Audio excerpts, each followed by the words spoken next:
মৰমৰ অকণিহঁত মই গীতি মাদাছে তোমালোক সকলোকে আন এটি নতুন ভিডিঅ'লৈ স্বাগতম জনালো। মই তোমালোকৰ লগত আলোচনা কৰি আছিলো তোমালোকৰ তৃতীয় শ্ৰেণীৰ আমাৰ গণিত পাঠ্যপুথিখনৰ 13 নং পাঠটি। 13 নং পাঠটিৰ আজি দ্বিতীয় অংশটিত আমি কি শিকিবলৈ পাম আহা আমি চাম। ইয়াতে তোমালোকে চোৱা, এতিয়া পাল্লাখনলৈ মন কৰাচোন। ইয়াৰ আগৰ ভিডিঅ'টিত আমি দগা আৰু তুলাচনৰ বিষয়ে শিকিছিলো নহয় নে?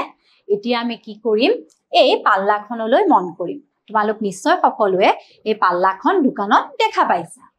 ইয়াতে চোৱা, পাল্লাখনৰ এফালে 1 কিলোগ্ৰামৰ নিমখৰ পেকেট আৰু আনফালে দুটা একে জোখৰ সৰু সৰু নিমখৰ পেকেট আছে।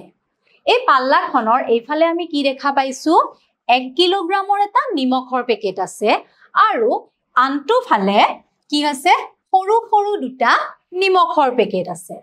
তেতিয়া এই ছোৱালীজনীয়ে কি কৈছে, দুয়োফালে সমান ওজনৰ বস্তু আছে।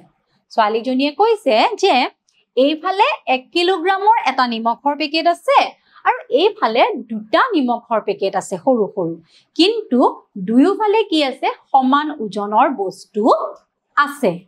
তাৰ পিছত চোৱাচোন কি আছে, নিমখৰ সৰু পেকেট দুটাৰ ওজনো সমান। নিমখৰ যি দুটা সৰু পেকেট আমি দেখা পাইছিলো তাৰ ওজন কিন্তু সমান সমান আছিল। এটাৰ 500 গ্ৰাম আৰু আনটোৰো 500 গ্ৰাম আছিলে নহয় নে?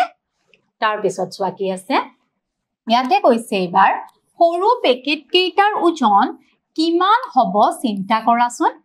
এতিয়া সৰু পেকেট কেইটাৰ ওজন আমি দেখা পাইছিলো নহয়, কিমান আছিলে, 500 গ্ৰাম আছিলে এটা পেকেটৰ ওজন। তাৰ পাছত আমাক কি কৈছে ইয়াত চোৱা, আমি দেখিলো যে নিমখৰ পেকেট দুটাৰ ওজন সমান। যিহেতু দুটা পেকেট লগ লাগি 1 কিলোগ্ৰাম হয়, গতিকে প্ৰতিটো পেকেটৰ ওজন 1 কিলোগ্ৰামৰ আধা অৰ্থাৎ আধা কিলোগ্ৰাম হ'ব। আমি কি দেখা পাইছিলো, দগা পাল্লাখনৰ এফালে আছিলে 1 কিলোগ্ৰাম আৰু আনফালে কি আছিলে, দুটা সৰু সৰু পেকেট আছিল। আৰু দগা পাল্লাখনত যেতিয়া আমি মন কৰিছিলো দুয়োফালৰ ওজন আমি কি পাইছিলো, সমান পাইছিলো।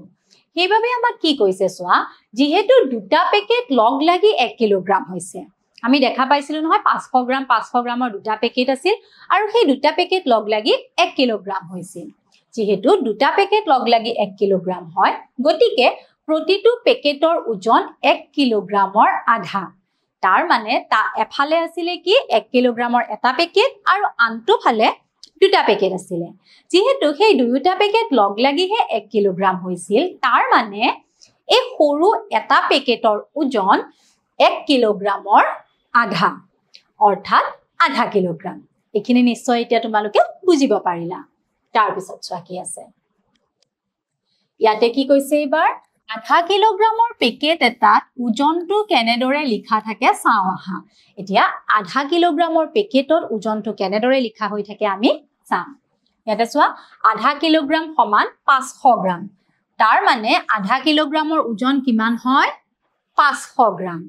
1 কিলোগ্ৰামৰ ওজন 1000 গ্ৰাম আৰু আধা কিলোগ্ৰামৰ ওজন হ'ব 500 গ্ৰাম। কাষৰ পেকেটটোলৈ চোৱাচোন, পেকেটটোত আধা কিলোগ্ৰাম ওজনটো লিখা থাকে। এই পেকেটটো তোমালোকে মন কৰা, এই পেকেটটোত তোমালোকে কি দেখিছা, ইয়াতে লিখা আছে 500 গ্ৰাম। 500 গ্ৰাম মানে হ'ল আধা কিলোগ্ৰাম। এবাৰ চোৱা কি আছে ইয়াতে আমাক কৈছে এইবাৰ, পেকেটত নথকা আধা কিলোগ্ৰাম বস্তুবোৰনো আমি কেনেকৈ জুখিম। আধা কিলোগ্ৰামৰ বস্তু জুখিবৰ বাবে আমি 500 গ্ৰামৰ দগা ব্যৱহাৰ কৰোঁ।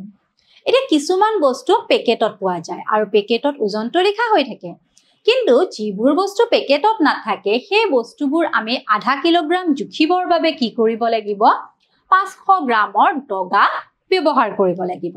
বুজিব পাৰিলা নহয়? তাৰ পিছত চোৱাচোন কি আছে, ইয়াতে আমাক এবাৰ কৈছে আধা কিলোগ্ৰামৰ পৰা আধা কৰিব পাৰিনে চাওঁ আহা। এতিয়া আমি 1 কিলোগ্ৰামৰ পৰা আধা কৰিলো নহয় নে? আধা কিলোগ্ৰাম দুটা লগ হলে 1 কিলোগ্ৰাম হয়। এতিয়া আমাক কৈছে যে আধা কিলোগ্ৰামৰ পৰা আমি আকৌ আধা কৰিব পাৰিনে চাম। ইয়াতে চোৱা, এইটো হ'ল 500 গ্ৰাম, তাৰ মানে আধা কিলোগ্ৰাম।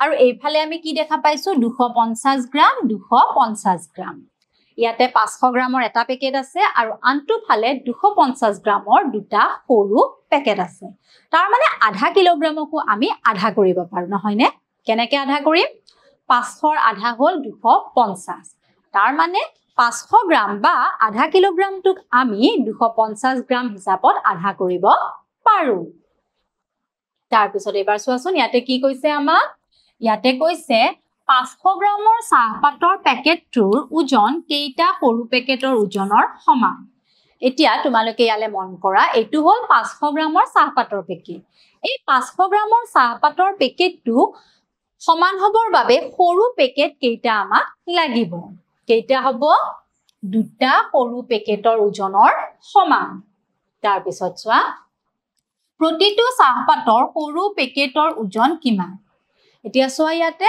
এই যে সৰু সৰু পেকেট দুটা আছে এই পেকেট দুটাৰ ওজন কিমান আমাক সুধিছে এয়া পেকেটৰ ওজন কিমান 250 গ্ৰাম আমি ইয়াতে লিখিলো 250 গ্ৰাম তাৰ পিছত চোৱা 1 কিলোগ্ৰাম হবলৈ তেনেকুৱা কেইটা সৰু পেকেট লাগিব এটা 1 কিলোগ্ৰাম হবৰ বাবে এনে ধৰণৰ সৰু সৰু 250 গ্ৰামৰ কেইটা পেকেট আমাক লাগিব 1 কিলোগ্ৰাম হবৰ বাবে আমাক লাগিব 1000 গ্ৰাম আৰু এই সৰু সৰু পেকেট কেইটাৰ ওজন হল 250 গ্ৰাম গতিকে আমি যদি 250 চাৰিবাৰ যোগ কৰো আমি পাম 1000 তাৰ মানে 1000 গ্ৰাম বা 1 কিলোগ্ৰাম হবৰ বাবে 250 গ্ৰাম বা এনে ধৰণৰ সৰু পেকেট লাগিব আমাক 4টা তাৰ পিছত চোৱা কি আছে